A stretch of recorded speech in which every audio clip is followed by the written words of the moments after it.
3 कृषि कानून वापस लेने का फैसला लेना पड़ा। देश भर में एजिटेशन अमूमन साल भर से चल रहा था, वजह क्या मानते हैं? देखिए, पहले दिन से हम सब लोग, अपोजिशन की पार्टी सब लोग कह रहे थे कि ये तीनों कानून अनकॉन्स्टिट्यूशनल है। मोदी सरकार को कॉन्स्टिट्यूशन में कोई राइट ही नहीं था कि वो इस तरह कानून बनाए। दूसरा, ये सिर्फ कानून इसलिए बनाया गया क्योंकि मोदी अपने ईगो की सेटिस्फैक्शन के लिए, अपनी अनानियत और हम जिसको हिंदी में अहंकार के लिए उन्होंने ये कानून बनाया। और इस गलत और काले कानून की वजह से 700 किसानों को अपनी जानें खोनी पड़ी। अगर वो अपने ईगो को बाजू रखते, संविधान को सामने रखते, तो ये कानून बनता नहीं और ये 700 किसान अपनी जान उनको देनी नहीं पड़ती। तो ये फैसला बहुत देर के बाद हुआ है, बहुत देर लगा दी मेहरमा आते आते। और तीसरी बात यह है कि मोदी, ये मैं शुरू से कह रहा हूं, ये सरकार डरती है जब जनता रोड पर निकलकर प्रोटेस्ट करती है। और ये दूसरा एग्जाम्पल है कि पहले तो CNRC का प्रोटेस्ट आपने देखा कि पूरे देश में मुसलमानों के साथ सेकुलर लोग ठहरे, अभी तक रूल्स नहीं बने उसके। दूसरा, ये किसानों का आंदोलन, तो ये यकीनन किसानों के आंदोलन की, किसान के तमाम किसानों की ये कामयाबी है। और चौथी बात, इसमें ये बात साबित हो गई कि ये बड़ा प्रचार बीजेपी ने किया था कि 1 नेशन के लिए 1 कानून होना चाहिए, आपको ये वापस लेना पड़ा। तो 1 नेशन के लिए 1 इलेक्शन भी गलत है। हर स्टेट में इलेक्शन जब भी होगा तभी तो हम सरकार को आड़े हाथ लेंगे और सरकार काम करेगी गरीबों का। तो ये 1 नेशन 1 इलेक्शन गलत है। और पांचवी बात यह है कि मोदी सरकार वो बड़े बड़े उद्योगपति, बिलियनर जिसको कहते हैं, उन पर बड़ा बैसाखी बनाकर उनको इस्तेमाल कर रही थी और देख लिया कि वो बैसाखी भी नहीं बन सके। तो इनको ये जो फैसला लेना पड़ा, इनको आने वाले स्टेट इलेक्शन में, इनको जिसे उर्दू में कहते हैं कि नविश्ते दीवार, राइटिंग ऑन द वॉल नजर आ गई। तो इसीलिए अपने आप को बचाने के लिए, अपनी पार्टी को बचाने के लिए उन्होंने ये फैसला लिया है। और इसमें यह मत समझिए कि मोदी जी बड़ा काम किए। इनको नजर आ गया था कि देश इनके खिलाफ हो रहा है और चुनाव में जाना है उनको, उत्तर प्रदेश में, पंजाब में और 2-3 स्टेट में। इसलिए फैसला लिया गया। और शायर ने सही कहा था कि दहन पर है उनका गुमान कैसे कैसे, कलाम आते हैं दरमियान कैसे कैसे, जमीनो चमन गुल खिलाती है क्या क्या, बदलता है रंग आसमां कैसे कैसे। तो वो दिन दूर भी नहीं है इंशाल्लाह जब मोदी सरकार CAA का कानून भी वापस लेगी।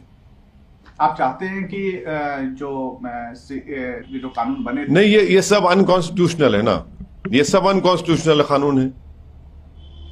आपने अपने ब्रूट मेजॉरिटी के ऊपर, अपने ईगो की सेटिस्फैक्शन के लिए, अपने अहंकार को सेटिस्फाई करने के लिए आपने इस तरह कानून बनाए। बिल्कुल गलत कानून है, इसका अनकॉन्स्टिट्यूशनल कानून है, चाहे फार्म लॉज हो। 1 साल प्रोटेस्ट चला। तो ये देखिए, मोदी सरकार सिर्फ प्रोटेस्ट करने वालों को हरास करती है, जेल में डालती है, UAPA लगाती है, मगर आज उनको जैसा हम बोलते हैं कि मट्ठी चाटना पड़ा, उनको अपना वापस लेना पड़ा। वो देख लिए कि ये सब उसमें उनका नुकसान हो रहा है। 2 बातें जो आपकी बात से निकल कर आ रहा है सामने की, कृषि कानून बल्कि CAA, लेकिन क्या आप ये मानते हैं कि 370 का जो फैसला हुआ या 35A का जो फैसला हुआ वो भी अनकॉन्स्टिट्यूशनल है? आपने देखा कश्मीर में कल क्या हुआ? क्या हुआ? आप तो इंसानों को ह्यूमन शील्ड के साथ इस्तेमाल करके वहां पर आप गोली मार दिए। क्या आप कह रहे हैं कि 370 हटाने के बाद कश्मीर स्टेबल हो गया? कहां स्टेबल हुआ? गृह मंत्री देश के श्रीनगर में है और पटाखे फुटते हैं, हजारों के साथ पटाखे फुटते हैं, और कल वहां पर ह्यूमन शील्ड के तौर पर इस्तेमाल किया गया और अब लाश भी नहीं देते। तो क्या हालात बदले कश्मीर में? कुछ हालात नहीं बदले। आप सिर्फ अपनी जिद, अपने आइडियोलॉजिकल जो गोल्स हैं उसको पूरा करने के लिए अनकॉन्स्टिट्यूशनल तरीके से कानून बना रहे हैं पूरा। वो भी वापस होना चाहिए। नहीं, आप ये तो सब देखते जाइए ना आगे क्या क्या होता है। मगर क्या कश्मीर में स्टेबिलिटी आ गई? क्या कश्मीर में अमन हो गया? कहां हुआ है? जब लोग रोड पर निकलकर मरने वाले इनोसेंट लोग कह रहे हैं कि कम से कम हमारी लाश तो दे दो हमारी, आज आपको एक्सह्यूम करना पड़ा उनकी बॉडी को। कहां आपने स्टेबिलिटी लाई कश्मीर में? कहां एलएसी और एलओसी पर अमन है? लद्दाख में के अंदर आप जाइए, ऊपर चीन बैठा हुआ है। आपने पाकिस्तान से दोबारा सीज फायर क्यों किया और उसके बावजूद भी वहां पर ड्रोन से हथियार आ रहे हैं? तो देखिए हर महाज पर मोदी सरकार नाकाम साबित है और ये बताता है देश को, और हमको ये पैगाम मिलता है कि कोई भी सरकार अगर 300 एमपी सीट जीत कर ला भी लेती है तब भी वो गवर्नेंस नहीं कर पा रहे हैं ना, गवर्नेंस नहीं कर पा रहे हैं। इसीलिए इनको हालत मजबूरी में अपने आप को बचाने के लिए ये इस तरह के कानून को वापस लेना पड़ा, काला कानूनी और अनकॉन्स्टिट्यूशनल है। ये सवाल ये भी आ रहा है कि जो किसान मरे में क्या सरकार किसी मुआवजा या फिर किसी बड़े ऐलान का होना यकीनन देना चाहिए। जब सरकार इस बात को मान रही है कि हमसे गलती हुई और हम इस कानून को वापस ले रहे, तो ये सरकार का एक मॉरली भी और लायबल है इसके ऊपर, ये उनकी जिम्मेदारी है। अगर आप ये कानून नहीं बनाते 700 किसान नहीं मरते, तो कम से कम आप उनकी मदद तो करिए। देखिए जान तो चलेगी, जान तो वापस आने वाले नहीं है। पैसा किसी इंसान के किसान की जान की कीमत नहीं बन सकता, मगर कम से कम उन किसानों से अगर मोदी सरकार को इतनी हमदर्दी वाकई में है तो हम इस बात का डिमांड करते हैं कि मोदी सरकार उनको एक्सग्रेशिया दे। जब आप मान चुके हैं कि ये अनकॉन्स्टिट्यूशनल था, इनसे गलती हुई, हमने अपने ईगो की सेटिस्फैक्शन के लिए अपनी ब्रूट मेजॉरिटी के ऊपर एक काला कानून बनाया जिसको हम वापस ले रहे हैं, तो उनकी मदद करिए। उन 700 किसानों के ताल्लुक से भी आप थोड़ा अपने दिल में नरमी पैदा करिए, जरा नमी दिखाइए और उनकी मदद करिए।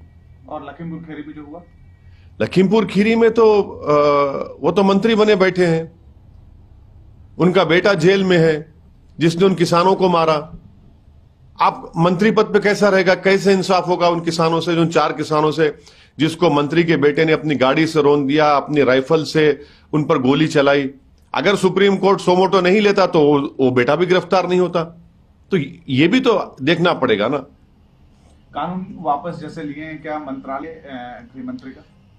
हमारा मानना यह है कि अजय मिश्रा जब तक उनके बेटे के ताल्लुक से कोर्ट कोई खतई फैसला नहीं कर देता, वो मंत्री पद पर उनको रहने का अखलाकी कोई वजह ही नहीं है। वो ना रहे, कोर्ट फैसला दे दे उनके बेटे के बारे में और फिर उसके बाद आपको सरकार जो चाहे करे। उनको क्यों रख रहे हैं वहां पर? मैं शुरू से कह रहा हूं इसलिए रखा जा रहा है क्योंकि उनका ताल्लुक एक अपर कास्ट कम्युनिटी से है और उत्तर प्रदेश में उस कम्युनिटी और कास्ट के वोट की बीजेपी की जरूरत है, इसलिए उसको नाराज नहीं करना चाहते, इसलिए उनको मंत्री पद पर रखे। मगर ये कैसा इंसाफ होगा कि उनके पिताजी होम मिनिस्टर के पोस्ट पर रहेंगे और बेटे के ऊपर केस चलेगा मर्डर का?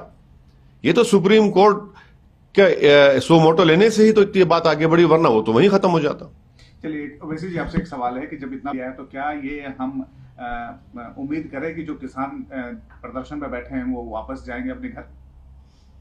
अब ये तो किसान आंदोलन में जो उनके नेता हैं, जो उनके जिम्मेदार हैं, वो इस बात का फैसला लेंगे। मैं उस पर कुछ नहीं बोल सकता, मगर ये बात तो साबित हो गई है कि इन्होंने मोदी सरकार ने गलती की, अनकॉन्स्टिट्यूशनल कानून बनाया और इस बात ये भी साबित हो गई कि 300 एमपी रहने के बावजूद भी जब देश की जनता किसी सरकार के गलत फैसले के खिलाफ रोड पर निकलकर कंसिस्टेंटली प्रोटेस्ट करती है तो ये सरकार पीछे हट जाती है।